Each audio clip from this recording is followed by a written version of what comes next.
Praise the Lord, shalom, hallelujah, Jesus loves us so much. ఈ రోజు పరిశుద్ధ గ్రంథం నుండి కీర్తన గ్రంథం 16వ అధ్యాయం 11వ వచనంని క్లెయిమ్ చేద్దాం. జీవ మార్గమును నీవు నాకు తెలియజేసేదవు, నీ సన్నిధిని సంపూర్ణ సంతోషం కలదు, నీ కుడి చేతిలో నిత్యము సుఖములు కలవు. హల్లెలూయా.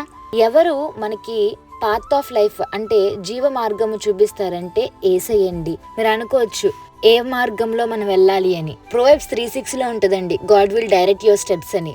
సో ఏ మార్గంలో వెళ్ళాలో యేసయ్య మీకు బోధించడం జరుగుతుందండి. సెకండ్ వన్, మీకు ఎక్కడ ఫుల్ ఆఫ్ జాయ్ దొరుకుతుంది అంటే యేసయ్య సన్నిధిలో దొరుకుతుందండి.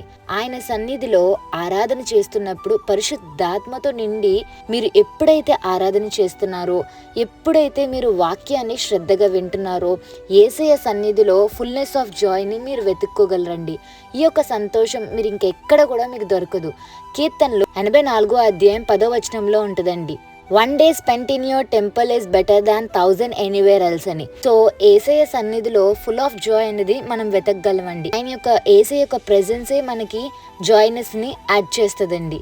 థర్డ్ వన్, యేసయ్య కుడి చేతిలో నిత్యం మనకి సుఖం కలుగుతుందండి. యేసయ్య గాయపడిన హస్తంతో ఎంతో మంది స్వస్థత కార్యాలు చేశారు. ఆయన కుడి చెయ్యి మీకు నీడగా, ఆయన కుడి చెయ్యి మీకు ప్రొటెక్షన్గా, ఆయన యొక్క కుడి చెయ్యి మీకు ప్రతి విషయంలో తోడుగా ఉంటుందండి.